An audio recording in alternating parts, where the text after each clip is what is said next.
My mother told the Caulfields I came from nothing. She said it on a Tuesday afternoon in March at the Brookline Country Club over roast chicken and a bottle of something white and French, in a voice she had been practicing since about 1997. She said it with a small tight smile and her manicured hand resting on Evangeline Caulfield's sleeve. Our Nora came from very modest circumstances, she told the mother of my fiancé. I raised her mostly on my own after her father left us. We had so little in those years. She worked so hard to become the young woman you see today. We are simply grateful your Miles saw past all of that. I was sitting at that table. I was eating the same roast chicken. I was 33 years old and the vice president of operations at Hollister Commercial Contractors, a company my father had built from a single Ford F-150 and a used cement mixer in 1988 and which had constructed 14 of the Caulfield family's residential towers over the previous 12 years. I did not correct her. Not yet. I had learned by the age of 11 that my mother's stories were best heard once, then verified against the record, then filed in the correct drawer. And I had been filing for 22 years. Welcome to the channel. Grab a cup of something warm, sit somewhere comfortable, and settle in. These are stories about women who were told for too long to stay small, stay grateful, stay quiet, and who one afternoon very politely stopped. If you've ever been the daughter in the corner of the family photograph, the one nobody quite got around to mentioning, this one is for you. If you're enjoying this story so far, don't forget to hit the like button and subscribe. Drop a comment telling me where in the world you're watching from, I love hearing from you. My parents divorced in the summer of 2001. I was 9 years old. My mother, Celeste, was 32. My father, Gerald Hollister, was 36 and had just signed the financing on his 6th commercial project, an office park in Bedford that no other lender in Connecticut had believed would pencil out in that recession year. He worked 16-hour days. My mother said he worked those hours on purpose to avoid her. My father, as far as I could tell even at 9, worked those hours because a man who has built a company from one truck does not get to keep a 40-hour week. The custody case went to trial in October. My mother wanted full custody, the house, and alimony calculated, as her attorney put it into the courtroom record, on the anticipated trajectory of Mr. Hollister's enterprise. My father did not fight her for full custody. He fought her for weekends. He got them. On the courthouse steps that November, my mother told a Channel 6 reporter whose microphone she had quietly invited that her husband had chosen his company over his family. That was a sentence she would deliver in one form or another for the next 24 years. She got good at it. She had time to polish. 2 summers later, she married Roland Marsh, a regional director at an insurance company in Hartford, a man of modest resources and immaculate blazers who wore a class ring from a university he had attended for 1 year. She had my half-sister Bryn in April of 2004. Bryn was the child of the new marriage, the proof, the replacement, the better version. My mother told me at Bryn's christening, while I was holding the satin pillow with the baby shoes on it, that Bryn was the one good thing to come out of all of it. I understood even at 12 which half of that sentence I had been assigned to. I lived with my mother and Roland and Bryn in a 4-bedroom cape in West Hartford until I was 16. I did my homework at the kitchen table. I cleaned Bryn's spills. I was told, as a matter of settled fact, that my father had abandoned us, that he was unreliable, that whatever money he sent was less than it should have been, that we had scraped by on my mother's ingenuity alone. I believed every word of that sentence until the summer I turned 15 and found, in the bottom drawer of Roland's roll-top desk, a rubber-banded stack of Gerald Hollister's cancelled checks going back 7 years. Child support paid in full every single month. A separate check every Christmas for what the memo line called extra tuition. A separate check every August for what the memo line called summer camp and books. My mother had cashed every one. She had told me, repeatedly, that my father refused to pay for anything beyond the minimum. I did not confront her. I did not yet have the vocabulary. I waited 10 months. I graduated sophomore year with a 4.0. I applied to a boarding school my father had mentioned once in passing, a place in western Massachusetts called Crofton Hall, and I asked him at our usual Saturday lunch at a diner on Asylum Street if he would pay for it. He said yes before I finished the sentence. He said yes the way he had been saying yes to me for 15 years, quietly, without asking for credit. I moved the next August. I did not live under my mother's roof again. Boarding school gave me the first quiet I had ever been allowed. I took drafting as an elective my junior year, and something in me stood up at the drafting table and stayed there. I went to Northeastern for architecture and commercial construction management. I took a job with a firm in Boston for 3 years after graduation because my father refused to hire me until I had worked somewhere else long enough to be actually good. When I came home to Hollister Commercial at 26, I came in as a junior project manager. I earned my first promotion in 8 months. I earned my last one, VP of Operations, at the age of 30, on the strength of a single job, the Claiborne Tower, a 32-story residential high-rise on Stewart Street that we delivered 4 months early and 3% under budget. The developer on the Claiborne Tower was Caulfield Properties. The principal signatory on the owner's side was a man named Philip Caulfield, whom I never met in person during the 18 months of construction because his COO handled the site visits and I, at that point, was running the project from a portable trailer and a hard hat and did not attend the ribbon cutting. My father attended the ribbon cutting. My father shook Philip Caulfield's hand. My father, who has done $473 million in work with Caulfield Properties since 2014, did not mention his daughter by name that day because I had asked him not to. I had asked him not to for 8 years, across every Caulfield project we ran together, because I did not want a single square inch of my career to be a favor. My mother did not know any of that. My mother had not been inside Hollister Commercial's offices. My mother had not read a single trade publication. My mother believed, because she had told herself so for 22 years, that my father's company was a small regional outfit and that I, as she liked to put it at family events, was his secretary. I met Miles Caulfield at a Saturday brunch in September of 2023 at an apartment in the South End, hosted by an architect friend of mine named Priya who had designed the interiors on 2 of my father's projects. Miles had come as the +1 of Priya's husband's law school classmate. He walked in wearing a gray sweater, asked me what I did, and when I said I worked in commercial construction, he asked me the 3 follow-up questions that any real project manager asks any other real project manager on a first meeting. Procurement lead time on Italian stone right now. Best local firm for mechanical engineering on mixed use. Which general contractor in the Northeast he should be calling if he ever wanted a job done right. I answered the first 2. On the third, I smiled and told him I couldn't answer that one without a conflict of interest. He asked me out for coffee the following Wednesday. I said yes before the week was out. I did not tell Miles I was a Hollister for 4 months. I told him my last name, of course. I told him it at coffee. He did not connect it. There are a great many Hollisters in New England. I did not tell him my father's company name or what my father built for a living or that I had been running the Claiborne Tower project the year his own father's company had broken ground on it. I wanted to be sure that what Miles liked about me was not a balance sheet.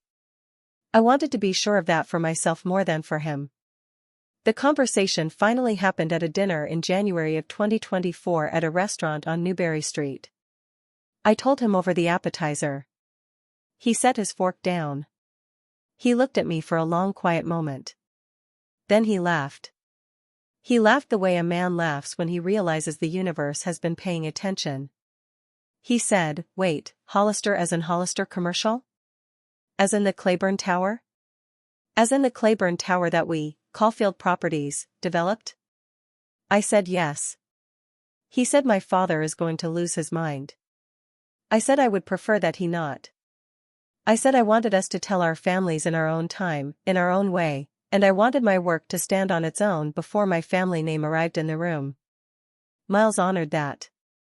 For 19 months, Miles honored that. We were engaged in October of 2024 at a cabin his grandparents owned in New Hampshire, with no one else in the room, with a ring that had belonged to his great-grandmother. We spent the next 7 months introducing our family slowly. His parents knew my last name. They did not yet know the rest. I had asked Miles for the chance to tell them myself when the moment was right. He agreed. He also, I think, enjoyed being part of a secret. Miles is the kind of man who enjoys a quiet joke. My mother found out about the engagement the night it happened, because I called her from the cabin. Her first question was whether the ring had been appraised. Her second question was whether I had met his family yet. Her third question was whether I had told them about our family. I told her the truth. I told her I had not yet told them everything about our family. She said, in the voice she used for instructions, "Oh sweetheart, let me help. Let Roland and me host them. Let us have a lovely evening at the club. A mother is supposed to do these things. You've never been good at this part." I should have said no then. I know that now. At the time, I told myself that she was trying. That she was remembering, somehow, that I was hers. That maybe an engagement was the thing that finally made her choose me instead of the story she had been telling. I told myself that for about 6 weeks, which is how long it took for me to understand what she was actually doing. The first lunch was in early December, at the club, with Evangeline Caulfield alone. My mother told Evangeline that I had gone to community college. I had not. I had gone to Northeastern. My mother told Evangeline that I had taken my first job out of school at a small family business. She did not name the family. She did not say the word father. The second lunch was in January, with Evangeline again, with 2 of Evangeline's friends from the garden club. My mother told that table that I had spent my 20s as a secretary at a construction office before meeting Miles. She used the word secretary twice. She was beginning to enjoy herself. The third lunch was in February. Roland was there. Philip Caulfield was there. My mother told Philip, with Roland nodding along at her side, that Miles was a remarkable young man to have taken such an interest in our Nora, given the circumstances. Philip Caulfield, a man who does not waste words, looked at me once across the table and said nothing. He was taking a reading. He did not yet know what he was reading. After the February lunch, I sat in my car in the club parking lot for 11 minutes before I was able to drive. I called my father. My father is not a man who answers casual questions on the phone in the middle of a workday. He answers when I call. He said, "Sweetheart." I said, "Dad, she is actively lying to Miles's family about where I come from, about what I do, about you. She has told them I was a secretary. She has told them you left us. She has told them we were poor." I could hear my father breathing on the other end. He was quiet for a long time. He said, "Do you want me to intervene?" I said no. Not yet. He said, "Do you want me to stop doing business with Caulfield Properties?" I said absolutely not. He said, "Then you tell me what you want, and I will do it." I told him I needed to think. I thought for 3 days. I thought about every Thanksgiving I had sat at my mother's dining room table while she told her church friends that her ex-husband was in, as she liked to phrase it, some kind of construction. I thought about Bryn's rehearsal dinner 4 years earlier, at which my mother had toasted Bryn as the daughter she had poured her whole self into. I thought about the cancelled checks in Roland's desk drawer. I thought about the phrase "our Nora," which she had only ever used when other people were listening. On the 4th day, Bryn called me. Bryn was 21 now, a senior at a small college in Vermont that my father's tuition payments had been quietly funding for 3 years without her knowledge. She said Mom wanted me to know that the engagement party Evangeline was throwing at the Caulfield estate in April needed to be handled carefully. She said Mom felt strongly that I should sign a prenuptial agreement giving up any future claim to the Caulfield family trust. She said Mom had already spoken with Roland about it and with an attorney about it, and that in exchange for that prenup, Mom believed the family should make a one-time gift to Bryn's new boutique in Burlington in the amount of $140,000, which was the amount Bryn and her boyfriend had been trying unsuccessfully to raise. Bryn said all of this in the same tone she had used at 11 to ask me for a ride to the mall. It had not occurred to her that what she was repeating was a plan to pressure me into financially sacrificing something on behalf of a family that had spent my entire life rewriting me out of it. I thanked Bryn for telling me. I hung up. I put the phone down on the kitchen counter. I did not move for a minute and a half. And then, for the first time since December, I smiled. A woman who announces at a country club that her daughter came from nothing does not yet know what her daughter brought with her. My mother had spent 6 months building a story for the Caulfields. What she had not yet noticed, and would not notice until a warm Saturday evening in April in a garden under a white tent, was that the Caulfields already knew the ending. The engagement party was set for the second Saturday in April at the Caulfield estate in Stockbridge, a white colonial on 22 acres with a pond and a long gravel drive and a pair of stone lions at the gate that Miles's great-grandfather had bought from a demolished hotel in 1953. Evangeline Caulfield had been planning it since January. There would be 120 guests under a white tent on the east lawn, a 3-course dinner catered from the house kitchen, a jazz trio out of Boston, and a short program of toasts between the second course and dessert. My mother had not been consulted on the guest list. My mother had been consulted, at her own explicit request, on the seating chart. In the 2 weeks before the party, I worked with my father the way I had always worked with my father. Quietly, specifically, and in writing. I drove out to the Hollister commercial office in Wethersfield on a Wednesday evening after the building had emptied, and we sat in his conference room with the door closed and a single desk lamp on. I told him everything. The cancelled checks in Roland's drawer from 22 years ago. The 3 lunches at the club. The phrase my mother had used. I told him about the prenup. I told him about the $140,000 my mother wanted directed from the Caulfield family into Bryn's boutique in Burlington. I told him what I wanted done on the evening of April 12. My father did not speak for a full minute. He is a man who thinks with his hands. He rotated a pen on the table 3 times and set it down. Then he said, "Are you sure?" I said I was. He said, "You understand that if we do this, your mother will never forgive you." I said she had not forgiven me for being born. He closed his eyes for a beat, and when he opened them he said, "All right. Then this is what we're going to do." We assembled what he called the project binder. A standard Hollister commercial binder, cream card stock, flat matte finish, the same format we used for investor packets. Inside were 14 tab dividers, one for each Caulfield project we had built between 2014 and 2026. The owner-contractor agreements in each tab. The completion certificates. The project manager assignment sheets.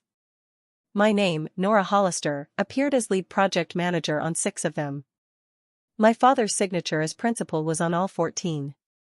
The total contract value summed and printed on the inside cover page was $473,842,000. My father made 3 copies. One for Philip Caulfield. One for himself. One for me. He set them side by side on the conference table and we looked at them together without saying anything for a long minute. Then he said, "Nora, if your mother had ever once asked what you did, she would have known." Then I called Miles. I sat on the edge of the bed in the apartment he and I had been packing together and I told him everything in one long breath. The checks. The 3 lunches. The secretary line. The prenup plan. The $140,000. The binder. The plan for Saturday night. Miles listened without interrupting. When I finished, he was quiet for a long beat. Then he said, "I trust you." And then he said, "One question." I said yes. He said, "Do you love me?" I said, "All the way down." He said, "Then let's go." He said it the way he had said yes to coffee that first week, simply, with no equivocation. If you have ever been lucky enough to love a man who does not require a situation to be cleaner than it actually is before he stands in it with you, then you already know what I mean when I say I understood that night that I was marrying the right person. 6 days before the party, my mother called me. She said, "Sweetheart, Roland and I would like to take you to a quiet dinner Thursday night. just the three of us, to go over a few practical matters before Saturday. Practical matters. My mother had never in my life used the word practical to describe anything. I told her I was booked. I told her we could talk on the weekend. I could hear her jaw set on the other end of the line. Thursday night, Bryn called instead. She said Mom had asked her to check in about the agreement. I asked what agreement. She said the prenup. The one Mom had the lawyer draft. She said, Nora, you know this is really just about protection. For the family. For everyone. And then, without a pause, she said, Mom also wanted me to remind you that my boutique needs the funding by the end of April or the lease falls through. I told Bryn I had heard her. I did not commit. I did not argue. I ended the call warmly and hung up. A woman who is about to let a room full of people watch the truth land does not waste the week before it arguing with the people who are about to watch it. If this is the part of the story where you start to recognize a woman you've known in your own life, stay with me. If you've ever spent a decade being quietly rewritten by someone who shared your last name, if you're hooked on this story and want more like it, make sure to subscribe and turn on notifications so you never miss an upload. Your support means everything and helps me bring you more emotional stories like this one. Saturday, April 12th, arrived with the particular clear yellow light that Western Massachusetts sometimes gives you in the second week of April. I drove up with Miles on Friday afternoon. We checked into the guest suite at the main house at 5. My mother and Roland and Bryn were scheduled to arrive Saturday at 3.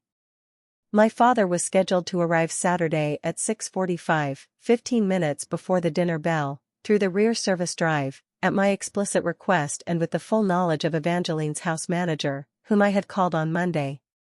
My mother arrived at 3:10. She was wearing a pale green dress I had never seen before and a double strand of pearls. Roland was behind her in a navy suit. Bryn was behind Roland in a dress that cost more than the rent I had been paying on my first apartment in Back Bay. My mother kissed me on both cheeks for the first time in her life.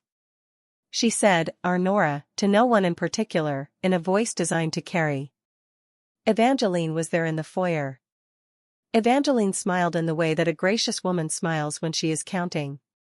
At 6 o'clock, guests began arriving. At 6:30, the tent on the east lawn was full. At 6:43, the house manager passed me in the hallway near the library and gave me a small nod. My father's car was in the service drive. At 6:45, I walked into the library. My father was standing by the window in his dark gray suit, the suit he had bought in 2011 for my Northeastern graduation and worn to every meaningful day of my life since. He had the project binder under his arm.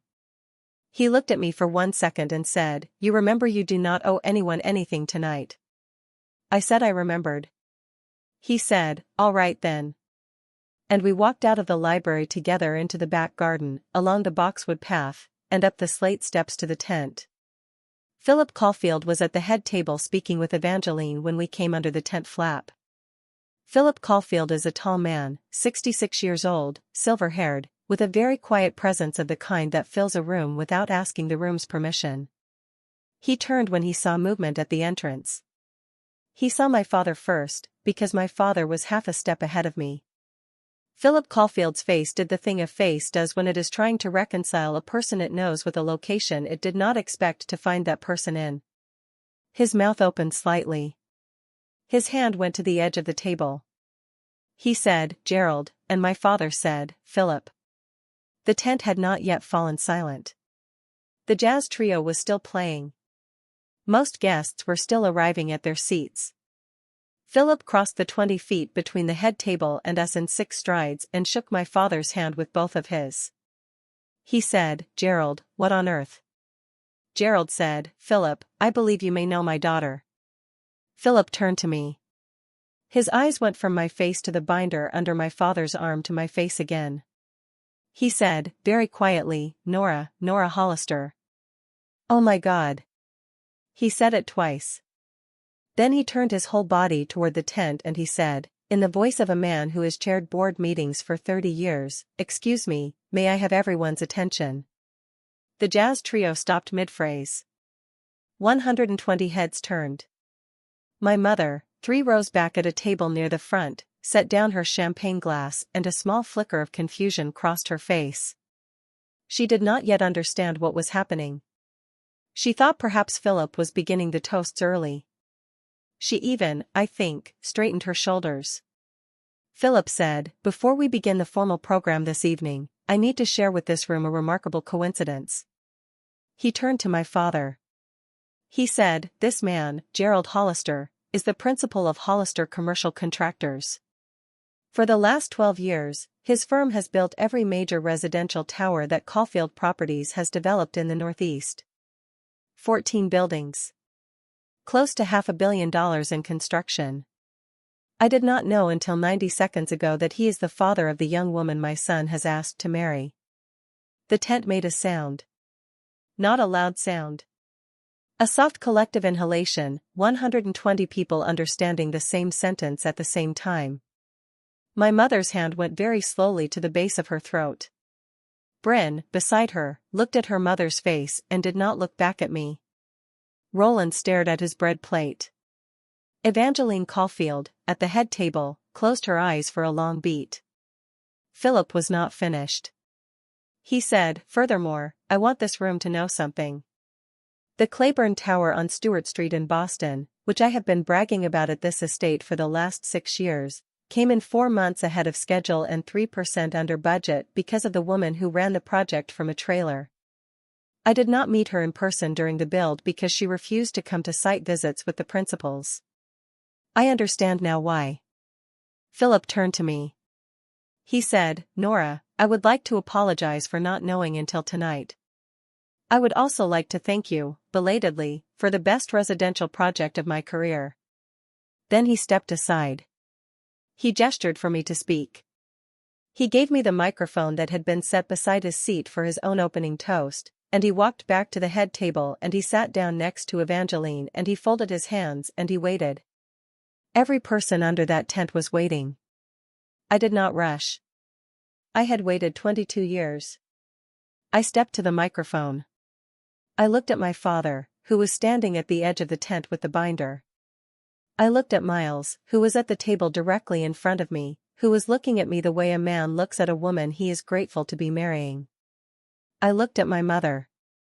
My mother was pale. Her hand was still at her throat. I said, "Thank you, Philip. Thank you, Evangeline. Thank you to everyone here tonight for coming to celebrate Miles and me." I said, "There is something I need to correct for this room before the toasts begin, because it has been said recently about me in this community and I would rather my future husband's family and friends hear the record straight from the person on the record." My mother's eyes went wide.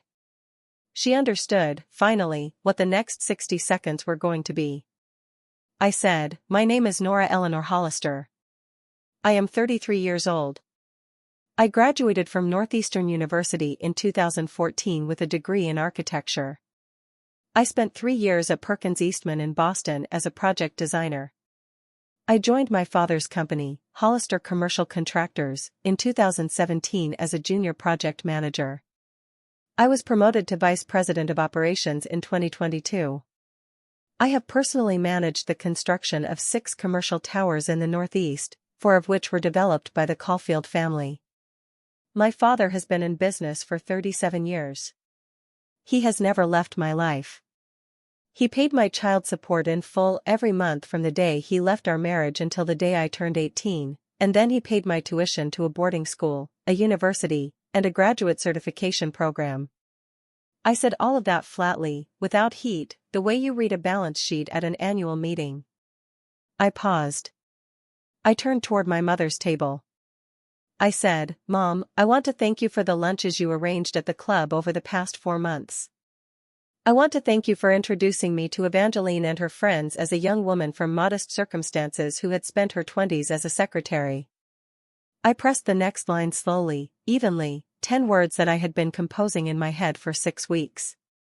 "Mom, your secretary built 14 of Philip's buildings." Nobody laughed. Nobody clapped. The tent stayed perfectly silent. My mother's mouth opened once and closed. Bryn put her hand over Bryn's own mouth. Roland looked at the tablecloth. Somewhere at the back of the tent, a woman I did not know made a small sound that was almost but not quite a laugh, the kind of sound a person makes when they have been watching a long con get dismantled in real time. I was not finished. I said, "One more thing, because I would like this room to know everything. 3 days ago, my sister Bryn called me to inform me that my mother had retained an attorney to draft a prenuptial agreement under which I would waive any future claim to the Caulfield family trust. In exchange for signing that agreement, my mother had proposed that the Caulfield family gift $140,000 to my half-sister's retail startup in Vermont." I paused. I watched Evangeline's face. Evangeline's face did not move, but her hand, which had been resting on her water glass, slowly let go of the glass. I said, "Miles and I will sign whatever prenuptial agreement our two families' attorneys jointly recommend. We have already discussed it.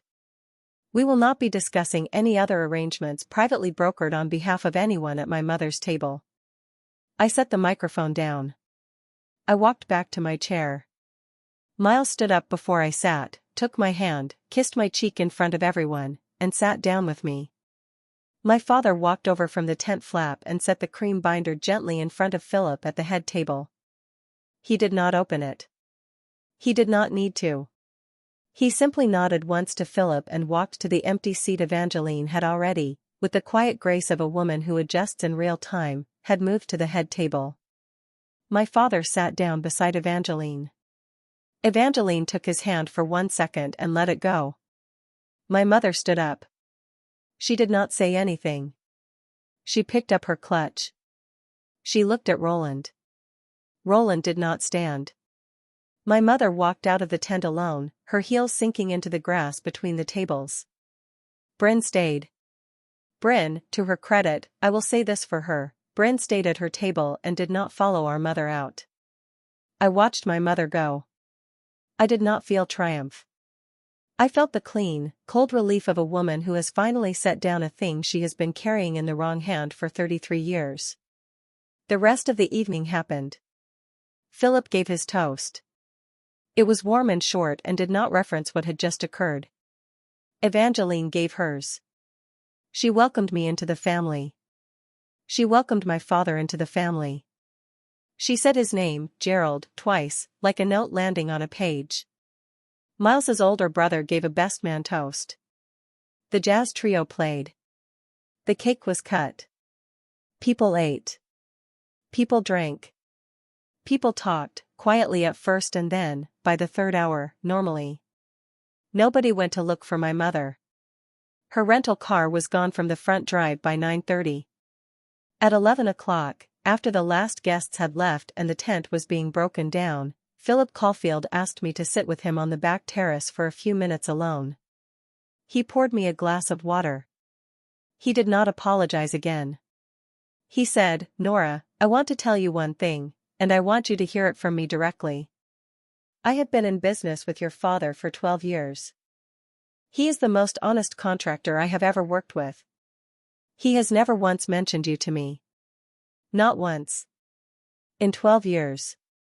I asked him about his family exactly 3 times, at 3 different closing dinners, and he said only that he had a daughter in the industry. He said only that. That is not a man who uses his child for advantage. That is a man who wanted his daughter to earn her own ground. I want you to know I understand the difference. I understand what I saw tonight." I stood up to shake Philip's hand. He shook mine and then, after a second, he hugged me once, briefly. He said, "Welcome to the family, dear." I said, "Thank you." By Sunday morning, my phone had 47 missed calls from my mother and 14 from Bryn. I did not answer any of them. By Monday morning, a trade publication called Construction New England had posted a short article on their website under the headline "Caulfield Hollister Partnership Extends to a Family One," with a photograph from the reception and a quote from Philip confirming that Hollister Commercial would continue as Caulfield Properties' lead contractor for the foreseeable future. By Tuesday morning, my mother's first voicemail arrived. It was 11 seconds long. She said, "I hope you are happy, Nora." I deleted it without listening to the rest. The week after the engagement party was the quietest week of my life. I went to work on Monday. I sat at my desk. I ran a change order meeting on a Bridgeport project at 10. I took a conference call with a Boston architect at 1. I approved 3 invoices. I left at 6. My phone, which I had turned face down in my top desk drawer, had 41 missed calls and 31 voicemails from my mother by Friday evening. I listened to none of them. A voicemail from a woman who has just been made to watch her own story disassemble in front of her social circle is not, in my experience, a voicemail worth opening at the end of a workday. Roland called me on Tuesday night. Roland, the man of immaculate blazers who had not had a direct conversation with me in 14 years, called me from a number I did not recognize. I picked up because I did not know who it was. He said, "Nora, it's Roland." I said, "Roland." He was quiet for a long moment. He said, "I am calling you from my office because your mother does not know I am calling." I said, "Okay, Roland." He said, "I found the checks in my desk drawer. 2009 through 2015. I thought they were old invoices of mine. I never looked inside the stack. I am calling to tell you that I am sorry I never looked. And I am calling to tell you that I am moving out of the house on Saturday." I did not know what to say to that. I had never imagined Roland as a man who would make a decision. I said, "Thank you for telling me, Roland." He said, "I should have told you 20 years ago. I should have opened the drawer. I am opening it now." He did not ask me to forgive him. I respected him for that, and I still do. Bryn called me on Thursday. She was crying. She said, "Nora, I need to know. Mom said for years that you paid for my college." I said, "Bryn, I didn't. Our father paid for your college. He has been paying since you started at Middlebury in 2022. The checks are in our family accountant's files. I asked him to stop telling you because Mom told him you would feel guilty if you knew." She was silent for a long minute. Then she said, "Why didn't he ever tell me himself?" I said, "Because he is our father, Bryn. That's what he does." She said, "I want to meet him." She said it the way you say a thing you have been afraid to say for a long time. I said, "That can be arranged." By the end of the second week, the Brookline Country Club quietly rescinded my mother's guest host privileges. The club had not asked her to resign outright. It had simply declined to renew her spring event invitations. Evangeline had not lifted a finger. The club's membership board had watched a video from under the tent that someone's third cousin had taken on a cell phone and posted to the club's private Facebook group within 72 hours, and the board had made an independent decision. Harriet Vale, the membership chair whom my mother had been cultivating for 4 years, stopped returning her calls. My mother posted a long paragraph on Facebook on the third Monday after the party, about how her daughter had betrayed the family, about a misunderstanding blown out of proportion. It was liked by her church group and by 6 people I did not know. It was not liked by anyone from Brookline. It was not liked by Bryn. My mother deleted the post 6 days later when a woman she had gone to high school with commented, "Celeste, I was at that party, and I know Nora's career. Please don't do this." Summer came. The light in my apartment came through the kitchen windows until 9. Miles moved his things in on a Saturday in May. Our landlord, who had watched me pay rent on time for 4 years, gave us a bottle of wine. We put the wedding on the calendar for October 18th at a barn outside Great Barrington on land that belonged to one of Miles's cousins, 40 guests, not at the Caulfield estate. I did not want the party and the wedding to share a lawn. Hollister Commercial broke ground on the Beacon Hill Terrace project in June, a 28-story residential tower for Caulfield Properties, contract value $212 million. I was the lead project manager. My father came to the groundbreaking. Philip Caulfield came. Philip introduced me to a reporter from Construction New England by my full name, Nora Hollister, Vice President of Operations, and the reporter wrote it down correctly.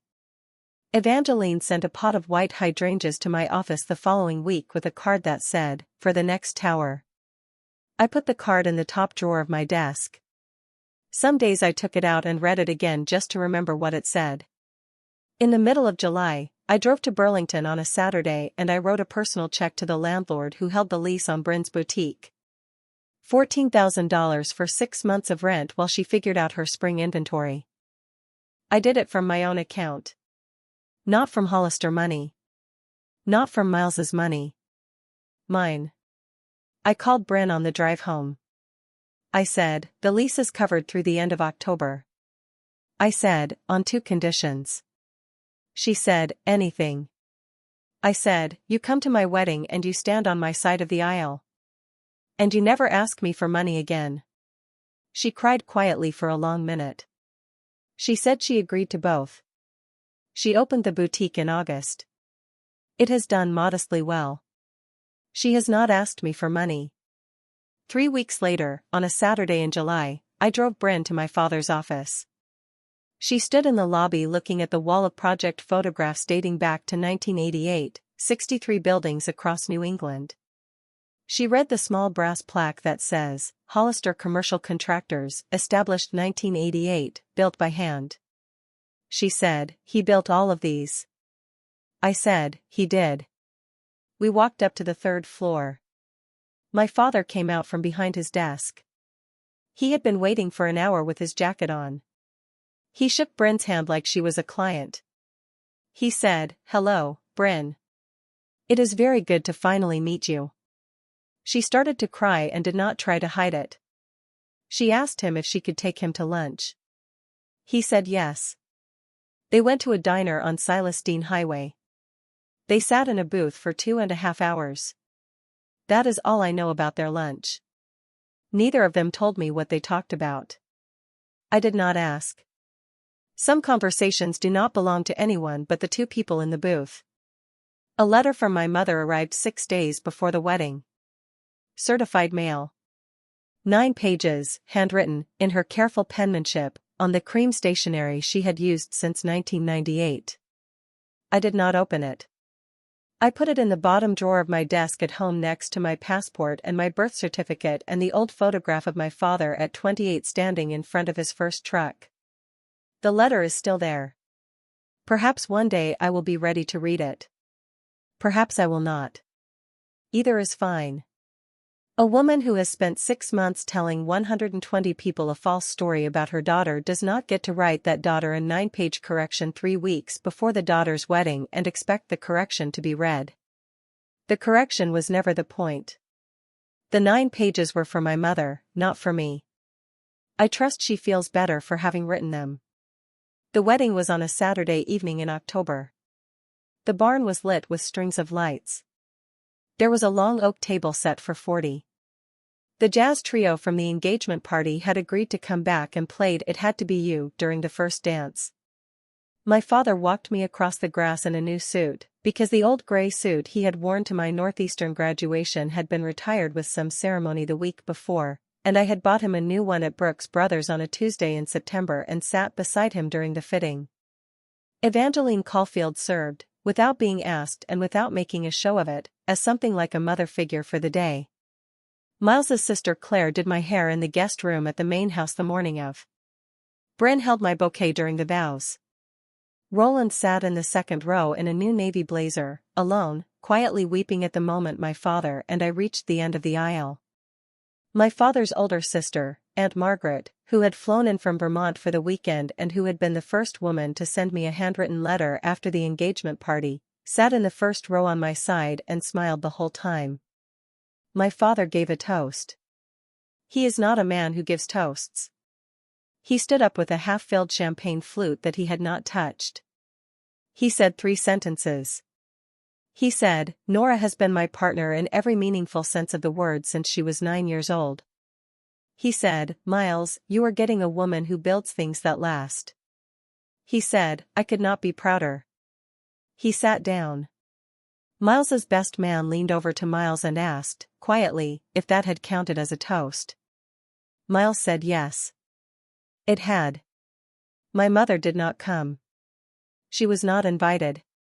Her absence was acknowledged once, at the rehearsal dinner the night before, by Evangeline, who leaned close to me as we were folding napkins and said gently, "Nora, if you change your mind at any point, we can still make room at a corner seat."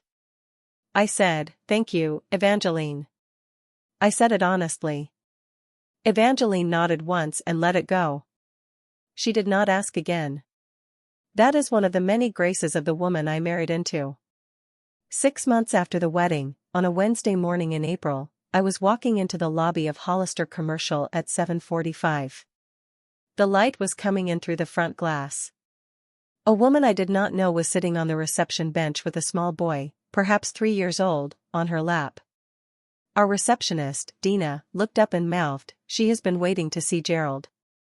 Her husband was a project manager here 10 years ago." I nodded. I walked over.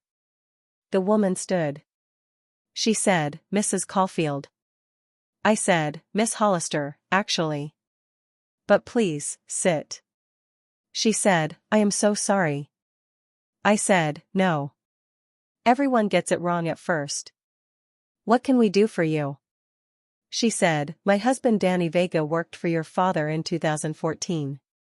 He passed away last October. He always said Mr. Hollister was the only boss he ever had who treated him like a whole person.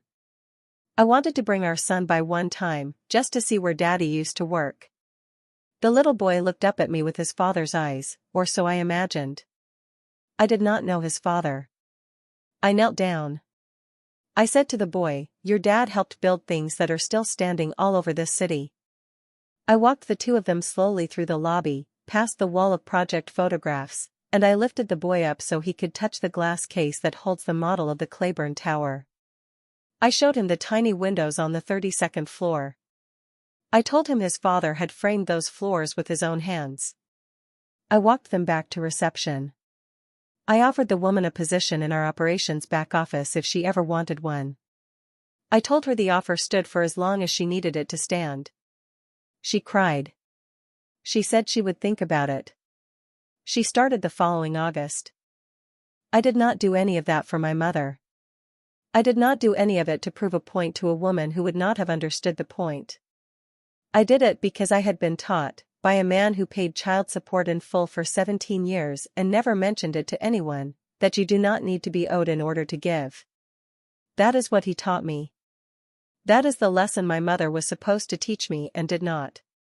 My father taught it in her place, quietly, without narration, for 33 years, and it turned out to be the only lesson I needed. I still, some mornings, grieve the mother I did not have. That is the honest part of this story. You do not get to have the ending I had without acknowledging that it cost you the mother you were meant to have. She exists somewhere, that mother. The one who would have read my architecture thesis. The one who would have cried at the wedding dress fitting. The one who would have sat in the second row at the engagement party and watched her daughter name her own career without needing to rewrite it. I will probably miss her for the rest of my life. That price does not go away just because the accounting finally cleared in a tent in Stockbridge on an April evening. But it is also true, in the same breath, that the woman who served as something like a mother at my wedding was Evangeline Caulfield. The family I married into is Miles's family. The father I already had is the father I have always had. The sister I nearly lost is the sister who held my bouquet. The grief and the gratitude are both true. They live in the same room now. I have learned how to keep them there. A woman who has to rewrite her daughter in order to feel comfortable has told you everything you need to know about her comfort and nothing you need to know about her daughter. I was never modest. I was never from nothing. I was never the scrappy girl my mother needed me to be in order to make herself the heroine of her own dinner conversation. What I was, for 33 years, was a daughter my mother could not use, and so she told a story in which I did not count. It took me 33 years to stop believing the story. It took me one evening under a white tent, and a binder of 14 buildings, to set it down. This morning was a Saturday. My father came over for coffee. He sat at my kitchen table. Miles was making pancakes. Our golden retriever Hart, whom we had adopted in December, was asleep on my father's foot. My father had the Boston Globe open to the business section and read aloud a line about Hollister Commercial's expansion into mixed-use development in Rhode Island. He looked up over his reading glasses and said, "We'll need you on that one, sweetheart." I said, "I know." He said, "Good." He turned the page. Hart adjusted his position on my father's foot. The kettle whistled. Miles flipped a pancake. Outside the window, the light came up over the row of brownstones across the street. That was the whole conversation. That was the whole morning. And that, in the end, was the whole answer to everything my mother had ever said about me. Thank you so much for watching until the end. If you loved this story, check out the other videos on your screen now. I think you'll really enjoy them. And don't forget to subscribe if you haven't already. See you in the next story.